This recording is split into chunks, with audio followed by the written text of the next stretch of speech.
Namaskar, good evening to all of you. On the occasion of World Mental Health Week, today we have a very special international guest speaker with us, Honorable Darshan Baba from USA. He is a mystic yogi, conscious entrepreneur, coach, advanced hypnotherapist, philosopher, and also wrote many books related to yoga and its fields. Also a holistic healer. So, not taking too much time now, I would like to request our speaker to kindly proceed his topic, that is the psychological science of loving kindness. So, thank you so much, sir, for providing your valuable time on this occasion. Now you can proceed. Thank you. Thank you all for coming, everyone who comes and watches this. This is a very important message, I feel, for all of us, all humanity in this time, especially in this particular time of society and where we are in humanity right now. So I appreciate everyone who comes and listens to this and contemplates these ideas and finds how they resonate specifically with you, and then implement them, integrate them, and share them in your lives as well. And so, what I would like to talk to everyone today about is the psychological science of loving kindness. And the thing is that many different branches of science and scientific data do in fact show that loving kindness is a science, that loving kindness affects our health and well being, our mental health, and our physical health. And so I would like to just discuss this topic and present these ideas and see why have so many mystics or masters or the world's different religions or sacred sciences, mystical systems, why have they all expressed this humanitarianism and compassion and kindness and universal love? Why are these things important, and how is it that they are not just philosophy or ideas? How is it that we can verify the reality of this in our own lives? And so, really, we can take it back to the beginning of this lifetime and this body, this form, this experience of consciousness. And if we contemplate it, we can see that none of us really knows how to make this body. We don't really know, even with all of our sciences, the new breakthroughs in biology and, cellular biological technologies, we don't know really how to create a body, the bits and pieces, all the complex, super sophisticated systems of this body, of this mind, of this intelligence. And even if biologists could replicate nature through taking a cell and stimulating these natural processes to create a clone, still we don't know the exact method of this. None of us really knows this. And so what this is another intelligence. In the ancient systems of India, this was called nature, Prakriti, or Mahamaya, or Shakti, who is Swarupini, who is all vibration, all knowledge, all information. But even in the modern day, we can see that there's some intelligence associated, even at the cellular level of this body. There is a super intelligence within all of us. And even though you don't know consciously how to create this body. A part of you inside of you does know. There is a part within you that has been watching over you since before the body was even born. This intelligence that, with incredible sophistication, cell by cell, has created this body, has maintained this body since then. And every time we get even the smallest of cuts, these processes are immediately mobilized in our body from this level of intelligence, this function of intelligence within us, which is aware of how to deal with this cut, to bring it back together with the most sophisticated processes, releasing biocompounds and biochemicals. And we may not even consciously think about this while this deeper intelligence is taking care of us, is watching over the functions of the body, is protecting our mind, receiving millions or even billions of bits of information in any given moment, but then filtering that down to 175 bits of information or so, which can be contained, perceived, or processed by the conscious mind. And so this deeper intelligence is constantly engaged and working for you and protecting you and working towards your goals. But the thing is that this level of intelligence within us, it is connected fully to the superintelligence of nature, that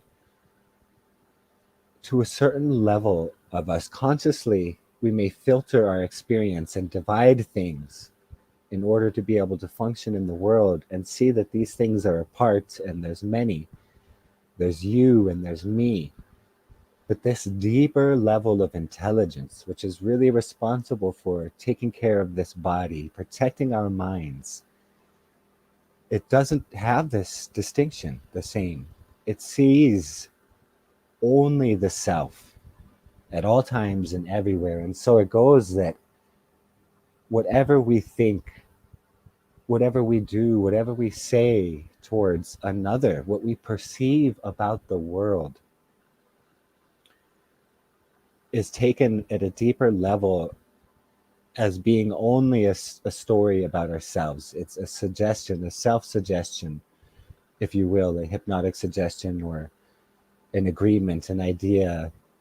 And we may consciously think different. We may become angry or judgmental or carry venomous thoughts towards another, towards neighbors, or when we get in the fights and relationships. And the reality is that this is most affecting our own mental and physical health and well-being. And certain studies say, for example, if you were to look into the secret life of plants, there is a whole stack of different scientific data which indicates that plants also have this level of function and intelligence, that this is like a super intelligence within us at the level of nature. And where this all started with plants was that um, the guy who had invented the technology which we first use for lie detection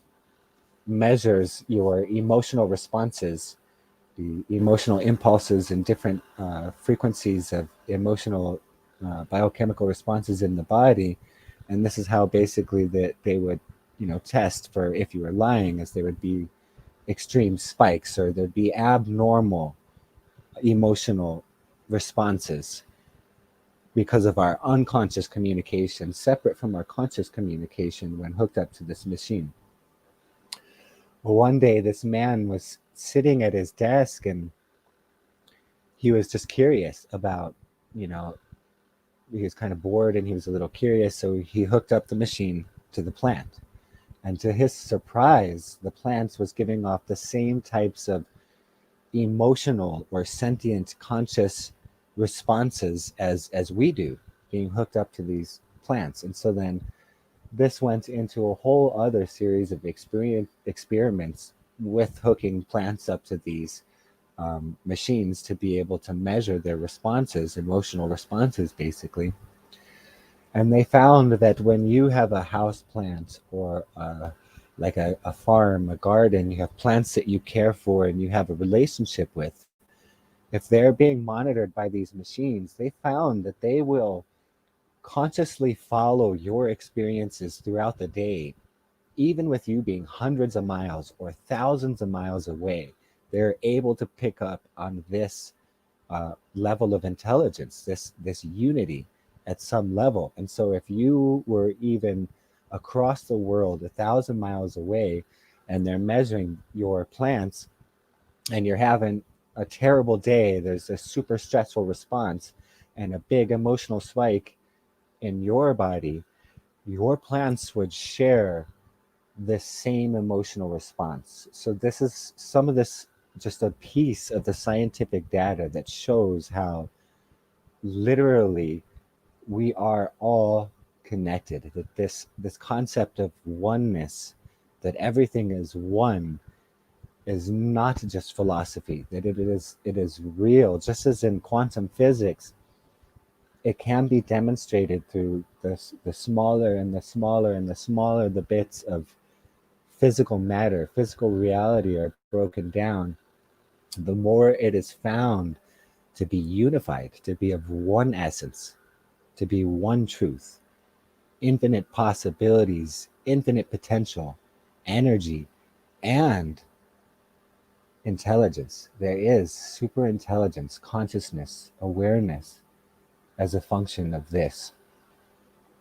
And so, also, there are studies that show, and nowadays we're getting a lot more positive, um, productive studies in psychology. And so, there are studies that show that almost more than anything else, kindness affects your health and your mental well being. That simply being kind literally affects your physical health. And also practicing gratitude.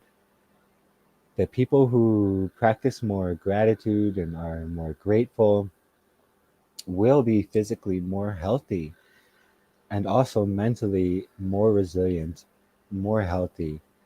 And so these are some of the things we intuit, we come to understand, even with this, the ancient studies, the ancient sciences of India, such as yoga, because this is simple truth, though the simplicity of this ultimate truth is a practice that is the evolution or the the spontaneous experimenting and experiencing of all of infinity, all the infinite possibilities of life forms and beings, that we're all in this together, coming together in this experience of Dharma, of harmony, of wholeness, of integration, integrity. And so these things apply in every level, in each stage, in each place of our lives. It's our mental health, our physical health, our relationships, our professional life, our business life. The same when we more and more unify like this. And as the ancient systems had taught the ancient peoples and were carried forth until today, this idea that all of life can be like ceremony or like ritual, that everything is sacred, that the spouse is divinity, that the child is divinity, that the teacher is divinity, that the mountain is a divine being, the river is God, everything is this divine being. It is bringing forth this harmony, this integration, this love, this rebalancing. And if we're to consider it too from these perspectives of the ancient sciences, the yoga and these ancient teachings, that we're working to unify our mind, that yoga was when the mind stopped having differences and non differences in this state of constant motion and opposition, but instead settled into a state of total union where everything was one or was like none, but there is no opposition.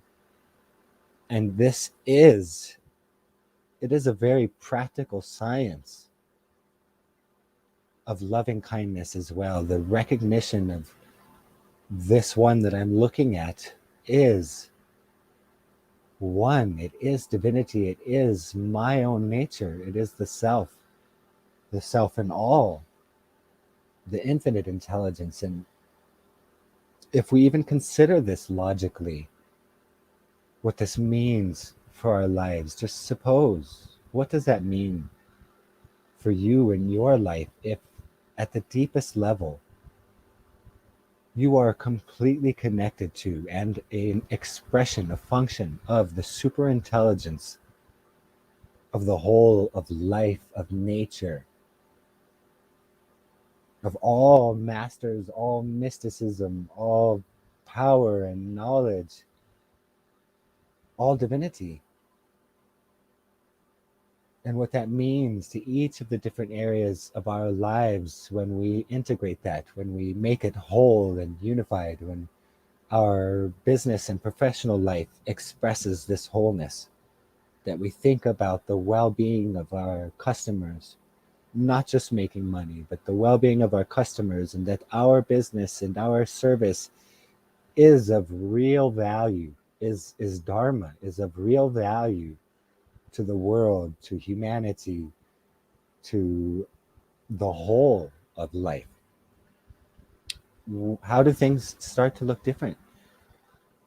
Is this not the integration of health itself, mental health, life itself, well being, to integrate at these levels, to become more whole in this way, to become more genuine with people, more present, to listen to them, to respect them, to honor them, to love them?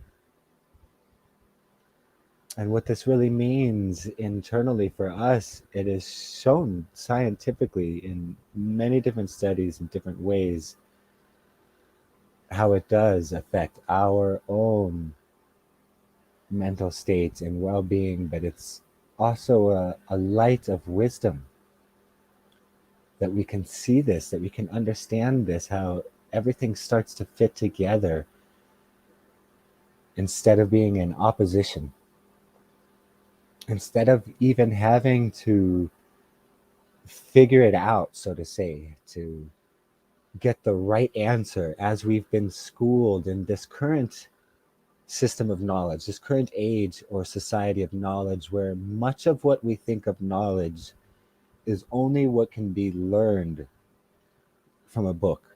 That you get the right answer or you have the wrong answer, and there's very little else.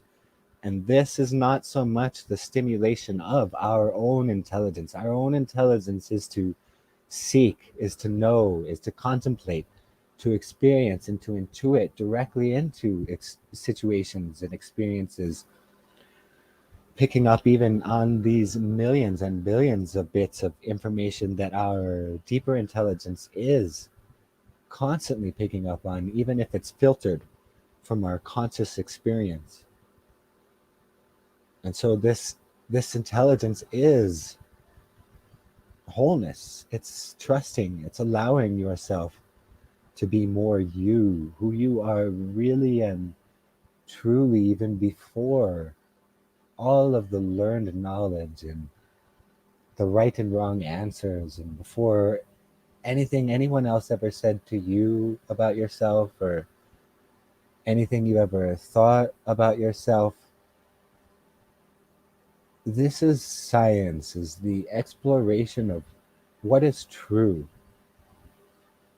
an observation and objective measurement of things. But even as quantum mechanics and quantum physics as is showing that even physical reality is not independent of consciousness, of the interaction of intelligence with what is, that everything shares in this resonance, in this intelligence, in this one essence. And so then the experiments with electrons, how you cannot measure the location of electron and also know the speed of the electron, or you cannot measure the speed of an electron and also know the location, or that simply observing the electron, which they believed should behave as one piece of physical matter, which exists on its own, independent of an observer, actually showed that when it was watched, would behave differently than when it was not watched. And it could be either a wave of possibilities simultaneously in many different locations, or it could be collapsed down into just one. And some of us may recognize, having read the autobiography of a yogi, or are any of us that have been fortunate to share time close to these unique masters who demonstrate these scientific truths even in their physical bodies, then yes, they can demonstrate, just like the electron, the smallest particles of matter, that their physical bodies could be in multiple locations at one time, that this level of our intelligence is not limited the same way that we think it is. In the psychological models that we follow as hypnotists, and with neurolinguistic programming, neurolinguistic psychology, these kinds of branches which have come out of the great psychiatrist and psychologist Dr. Milton H. Erickson, we also have these presuppositions that essentially we could say this is like a metaphor, because we divide things in order to understand them and express them and get ideas about things, but it's not necessarily true at a deeper level. So really we have one consciousness, one mind, and yet it appears in a certain experience that we have a conscious mind and a subconscious or unconscious mind. And this conscious mind is only capable of handling so much information. The way that it functions with logic and reason, it limits itself. It can only handle so much information. But this unconscious mind, or this deeper intelligence within us, picks up on all information, and then it's filtered based on our subconscious ideas, our past agreements, our learnings about the world. What does this mean? And what is this associated to? What feeling comes with this situation or this experience or these thoughts, these ideas? And we have this presupposition also that the unconscious mind takes everything personally, which is just another way of saying what I've already been saying, that we cannot say something or think something only about ourselves. The unconscious mind sees everything in this sort of a unity, or it doesn't see beyond ourselves, because there's this filter of perception, so that everything that we are consciously perceiving is actually filtered by our own inner intelligence. So all that we're seeing is our own mind. Everything we see is a reflection of ourself. And so then how we treat, speak, think of another is what we're speaking, thinking of ourselves. And so if there's this friction, this division, this animosity, it's within us. So these things that were thought of as spiritual, like being kind or compassionate, they're relaxing us. They're relieving stress and tension. And we know scientifically, and also from a newer study of psychoneuroimmunology, which specifically studies how your attitudes, your feelings, your beliefs, your mental state, your psychology literally affects your physiology, your health, your immune system, and things like this. So Yeah, if we have these kinds of divisions within us, if we're angry and hateful towards all the world, a deeper part of us sees that only as us, that we cannot see outside of our own world. You could say it's like that, or at a deeper level, we see only our deeper connection of this the super intelligence of nature, which is more the way that I like to view it, because like it's demonstrated in the secret life of plants like this, how even plants functioning at this level of the intelligence within nature, where things are more unified, are able to pick up on our moods, our feelings, how we're feeling throughout the day, even if we're thousands of miles away. So it demonstrates that there is a like a material, a physical connection which is shared by all things. And this is a subtle physical thing, if you would like to say it like this, that it's physical, because this can only be measured by in laboratories by quantum physics scientists who can break things down to such a level that they start to detect where electrons are shared, such as when we're talking like this. Actually, when we build up rapport, if you're deeply connected and really resonating with what I'm saying, we're actually sharing electrons, we're sharing physical space. They've shown this in laboratories, and also how they're able to measure an electron or an object and a piece of matter being in multiple different places at one time. Only one thing which is bilocated, or located in four places, but it's just one thing. And so this is like impossible to our the way we used to think about what the world is or reality is, but it's shown like this. So I'm hoping that this is resonating with you, all of this kind of information that I'm just sharing, and the ways that I'm kind of sharing it with you, with these particular anecdotes and stories and metaphors.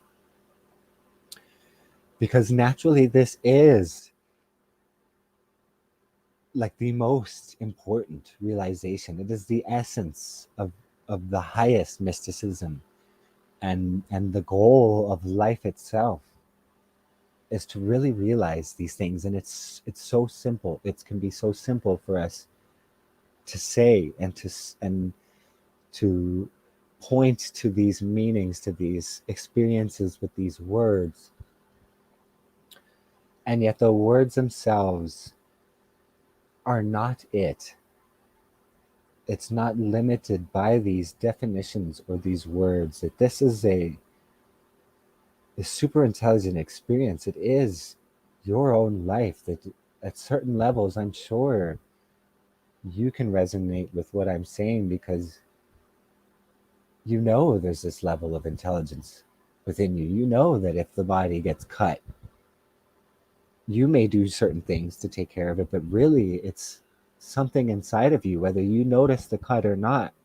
Something inside of you has the intelligence. It knows how to deal with body functions, and what to do with the cut. Something inside of you knows what is the proper breath rate and heart rate and function. Something within you has learned meanings for certain experiences, and knows or believes that when certain things happen, that these emotional responses within you are the way to go about things, how to work towards your goal or to deal with that situation. And in the same way that this incredible intelligence has learned these kinds of things, and it can seem to be other than conscious, like sometimes we feel like we don't have control over our emotions. Like, why is it that when my boss says this thing to me, or comes and politely asks me to do something, that all of a sudden this feeling comes? Where does this come from? And it doesn't seem to be conscious. It doesn't seem to be a decision. But there is a level of intelligence within that is learning, and is deciding, is associating in these ways. It has its way. of thinking, so to speak.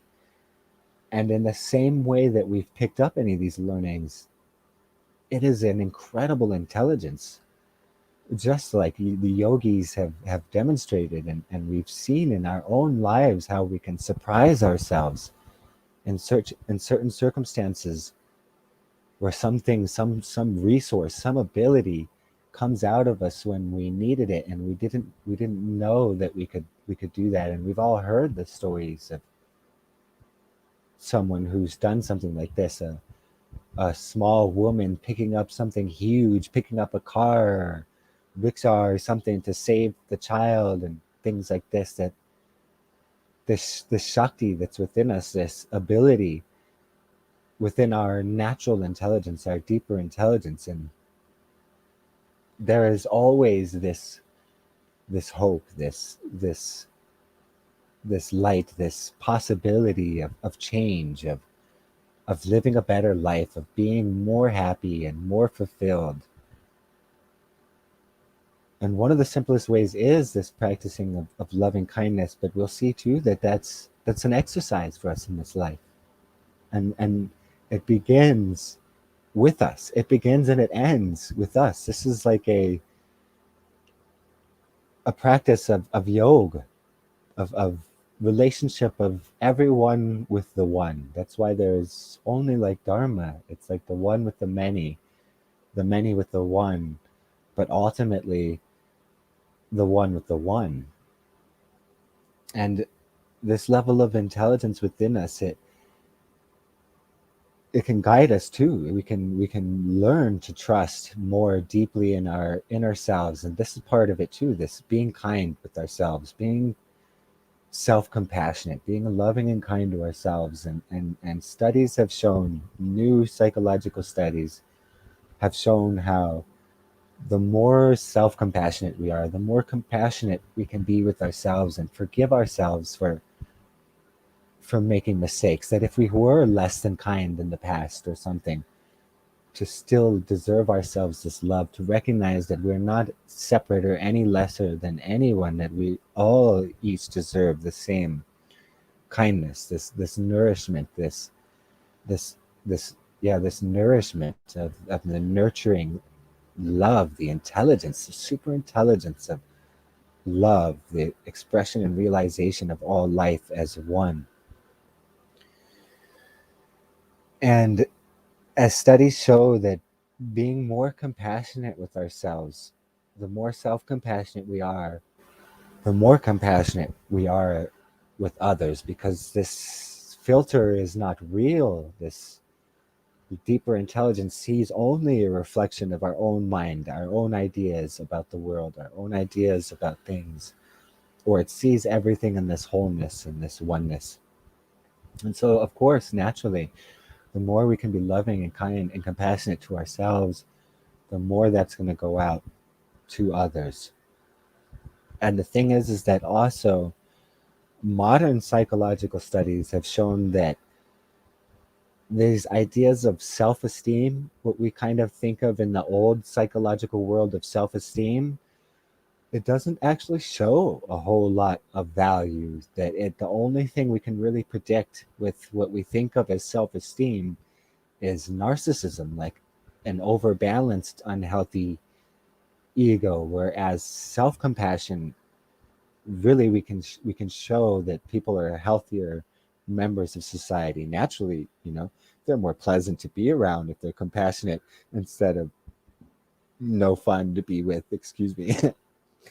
And the the science has shown that compassion like this, it can show, the new science, new studies, research has shown that compassion, one who is self-compassionate, tends to be more successful. They're going to continue on the pathway and do the trials and the errors and overcome challenges, put in the efforts when things get hard, because they can be compassionate with themselves instead of, beating themselves up inside because they think they did it wrong or they didn't do it good enough or things like this. And the yoga scriptures and the ancient teachings at a very high level, in like Advaita non-dualist philosophy, They said there is no right and wrong. And there is a certain level of truth to this because even our greatest wrongs can be this learning opportunity. It could be this experience, this catalyst to grow and to become more whole, more loving, more kind, and things like this. So, self compassion, this compassion outside to expression of compassion with each other, it's science, guys. My beautiful divine family, guys and girls, all of us, like, this is not just philosophy, and a part of you knows this, that within each of us, if we check in with our inner knowing, we know, yes, naturally we all are loving. We love each other. We love the humanity. We love the world. We love ourselves. We love life. And in fact, where there seems to have been a lack of it, when hate was coming up, when fear and anger and these kinds of things that seem to restrict our loving kindness and compassion come up, oftentimes they are just the opportunities to further discover and burn and grow in what is the true love or true knowledge of the self, which is love, this unity, this recognition of all life as one, as all life is super intelligence. And so, yes, even our greatest mistakes could be an opportunity simply to grow. And so, at a certain level, too, yes, there is like a right or wrong because there's this feedback. We know when we're in alignment with the whole, when we're in Dharma, and when we're out of it, even when we start to get very consciously away from it, because our conscious mind can be very unaware actually of what's the body feeling like, or what's our body's health like, or what is really going on at a deeper level in our feelings, in our inner being. But this inner being, it knows when we're out of alignment, when we've created hurt or harm outside, which we've created inside of ourselves, and things like this. So it's a life that we're living. It is just life living itself, and it's okay then to just to live and to experience and to grow in this level of natural intelligence. The right or wrong isn't the same as what we think about it up here with the knowledge we've been taught. It's an internal thing. It's a knowing. It's just a being more in harmony with ourselves, being more in power, in strength, and wholeness, in love and kindness and compassion. And so many masters have recommended this to us, and having associated with the masters and studied these different methods of health and wellness and well-being, I'm sharing also this message with you, and I hope that somehow these words have been able to resonate with you in a way that it really awakens and stimulates this greater wholeness, this greater knowledge and wisdom of who you are really and who we are really, and how that as a human body, it's here, this experience has come, the birth or the form has appeared within consciousness. And yet I don't necessarily consciously know how to create this body, or consciously to limit the function of what this body is for, what the meaning of the human, this body, this life is for. And yet within us, there is this intelligence, or else this body would not be here. Obviously, as a function of nature, the human appears within that wholeness of the superintelligence of nature, where there are many animals, many life forms, and when we also, the many natural sciences, when we observe nature, we can see the incredible sophistication of ecosystems, of how plants and animals and all these lives function together in a symbiotic relationship, that's a whole biosphere of life, that this is a super intelligence that in the yogic sciences and in a deeper level within ourselves, and the new sciences are also beginning to show with data, this is one intelligence, this nature, prakriti, that the body itself is of Swarupini, Bhuvaneswari, Mahaprakriti, that this is nature's form. And so, just as the human appears, and it is not independent of anything, because this body, we depended on our parents at a young age just to survive, to live. We come first very unable to function. We don't even know how to use these bodies, how to walk or to crawl or to move around.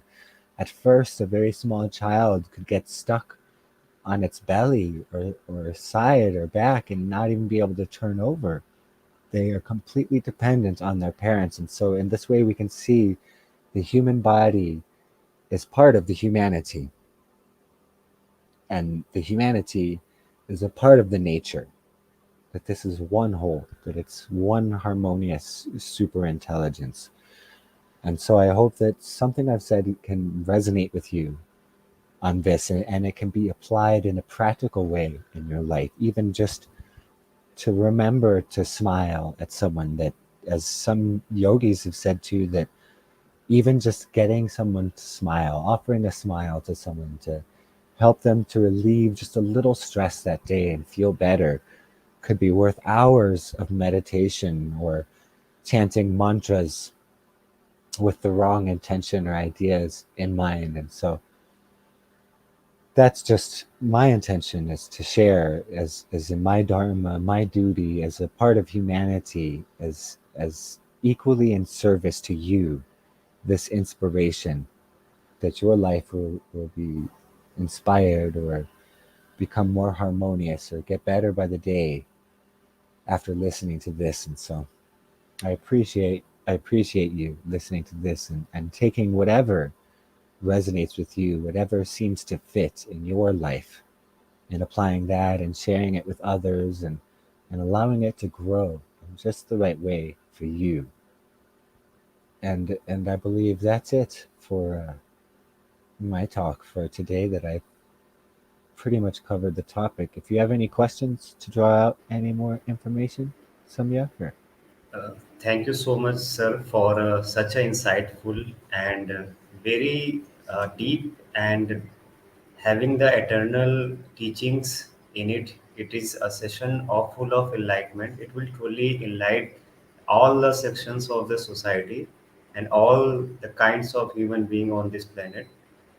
Question from my side on this occasion is, what will be your message to the mental health professionals who are dealing with the clients, as you are also a very good hypnotherapist?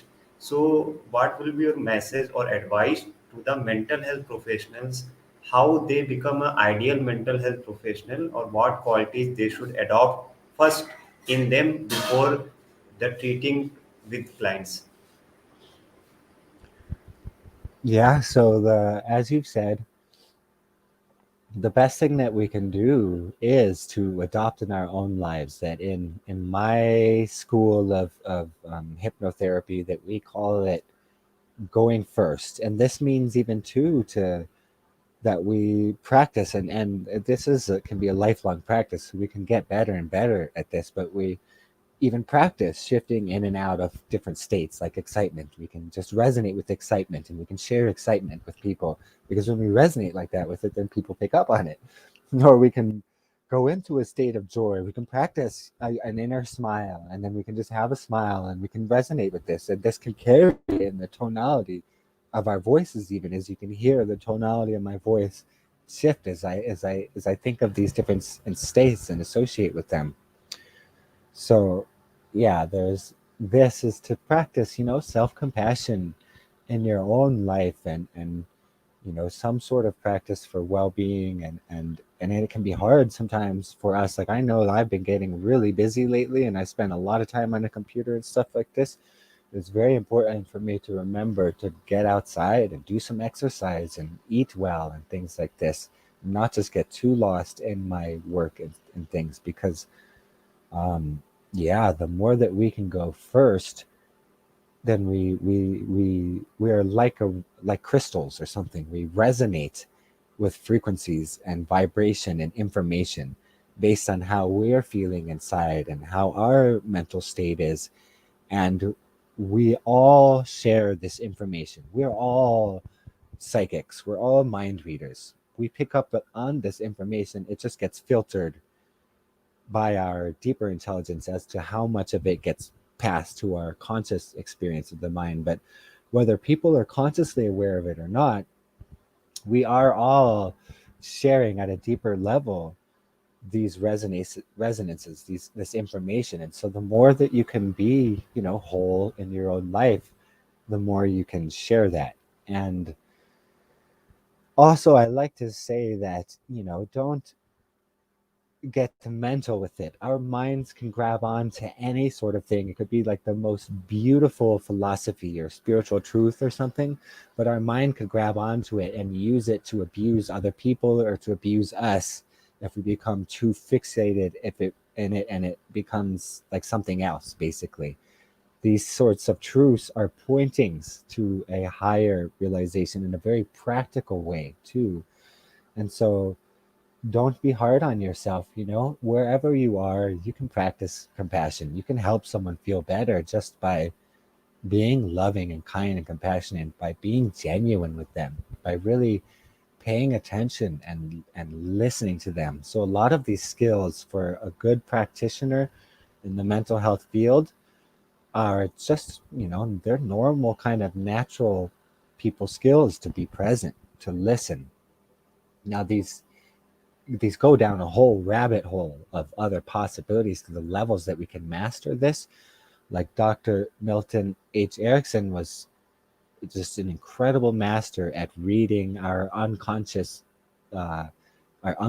language. Our body is communicating our physiology, our tonality, the the movements, the blinking of the eye. All these kinds of things are unconscious processes when they're not conscious. So they're communicating messages from our what's going on in our inner intelligence, our deeper intelligence. So this is like super listening skills. The more you can really be present and listen with someone, and you may have training in neurolinguistic programming and stuff like this, so you can detect the eye movements where the eyes are moving as people are talking and stuff like this indicates how they're processing information.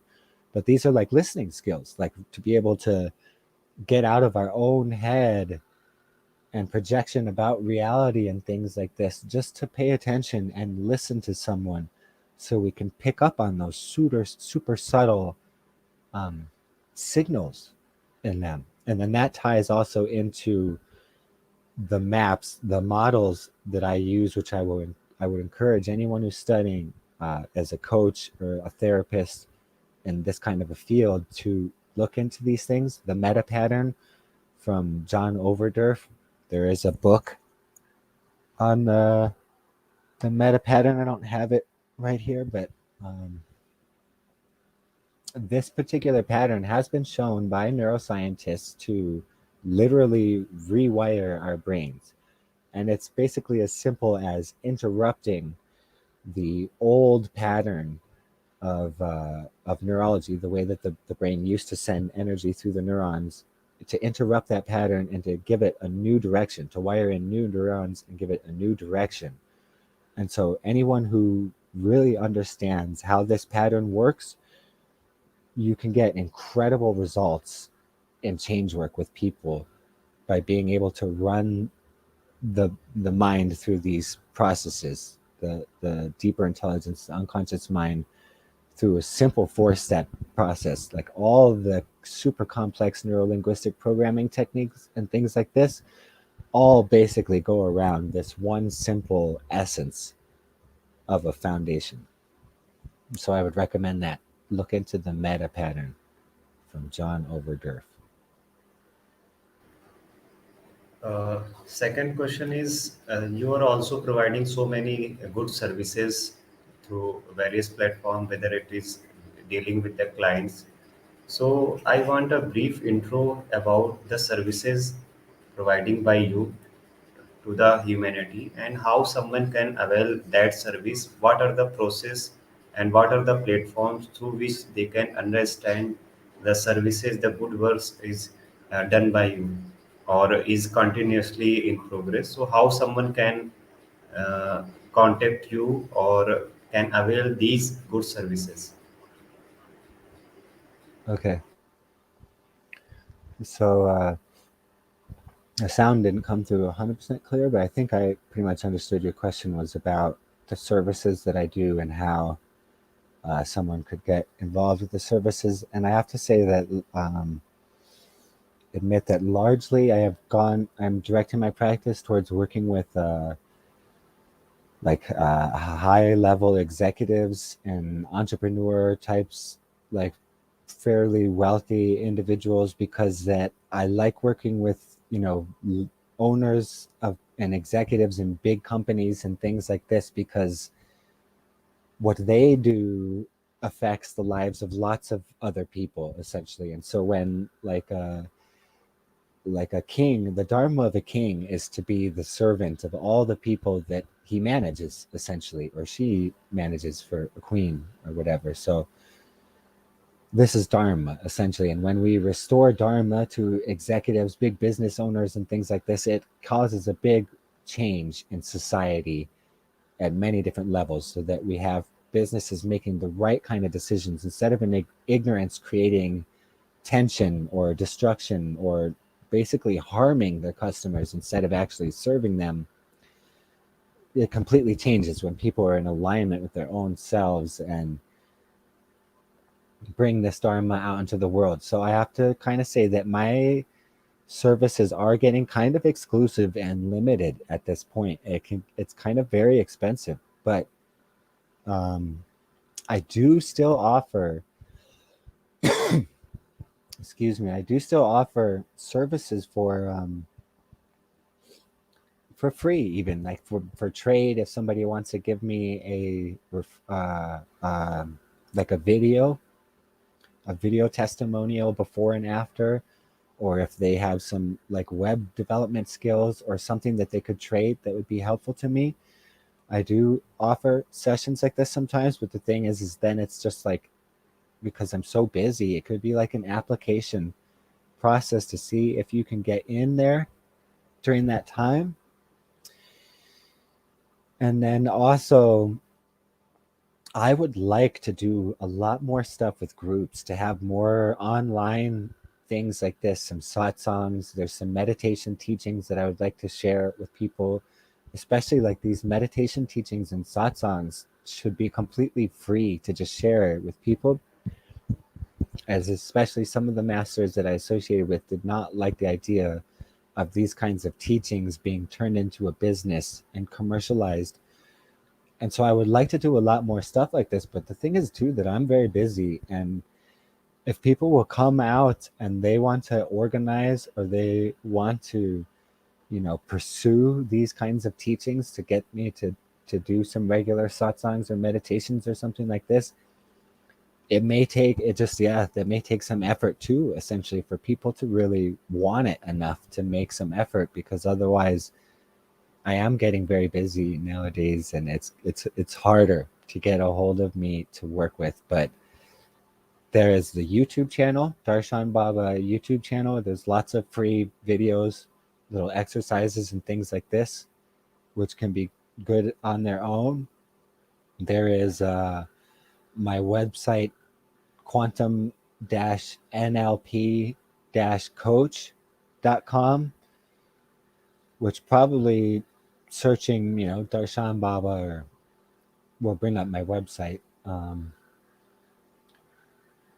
On there too, if you can get a hold of me, I am also offering still, if I have time for it and can fit it into my schedule, a little 15 to 20-minute introduction where we can meet one on one over video like this. And anybody is free to do that as long as they can get a hold of me and get on my schedule. And so, yeah, that's pretty much about how my services work now. Related question is that you have also wrote many books and also published them. So give a brief intro about these books and how someone can get avail these books on which platform. I think it is available on Amazon. So give a brief intro about the books and how someone can avail it. The sorry, it's getting kind of the connection. It's like getting kind of jarbled.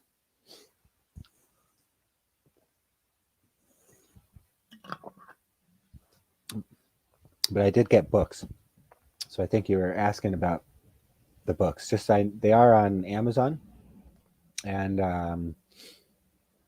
at least one of them, Cosmic Consciousness and Healing with the Quantum Field, should be that one should be free as Kindle version. And I would highly recommend, if one can, sticking to the Kindle versions of the books in India, because the pricing in India is kind of like ridiculous expensive.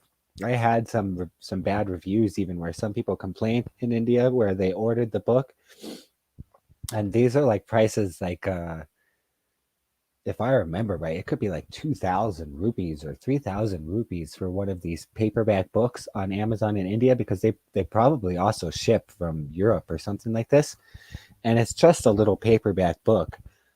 So yeah, like I would recommend, if you can, just get the Kindle versions on India Amazon, because they're going to be way better pricing. And if you're in another part of the world, then you can check your local Amazon.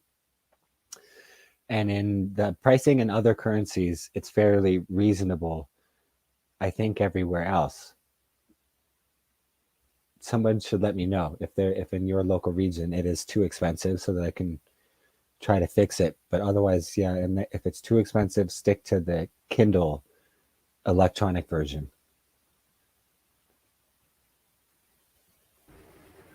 Thanks a lot once again for such an insightful and knowledgeable session. And before winding up it, what will be your conclude message through this session to the whole the world and humanity? Already you have explained very well in the session, but at last, what will be your the conclude message for the whole world and humanity? Just that loving kindness is real, and that it's the most important too, because especially nowadays is like like spirituality is getting popular again in the world, and in India too, among young people and stuff like this in certain ways. But then when it becomes like this popular idea, sometimes it just gets just like all these world religions too. It's why these sciences, like the greatest masters and gurus would often say that they weren't any one particular religion, that their religion was just, universal truth, or it was love, or it was humanity. Any sort of thing could be corrupted. And so we should always remember that loving kindness is most important. Like I've, in my own experiences from having done kind of extreme practices in the past, like living a very like sadhu style lifestyle and doing very extreme kind of renunciant like practices, it's not for the purpose of thinking that we're higher or better than people, and then somehow becoming less kind or becoming too arrogant or too proud. That really, literally, loving kindness, this kind of understanding, this wisdom, it's not different than enlightenment, than illumination, than really coming more and more into yoga, into balance, into harmony. So just to emphasize that, I could say maybe it's the most important thing in our lives, is to remember just to be loving and kind. Thank you so much, sir. Thanks a lot for providing your valuable time and enlightening us with such a great topic and with the ancient techniques, ancient eternal knowledge of rishis. So I would like to thank you from bottom of my heart for such a wonderful and insightful session once again. Thank you so much, sir, for providing your time. Thank you. Bye, everybody.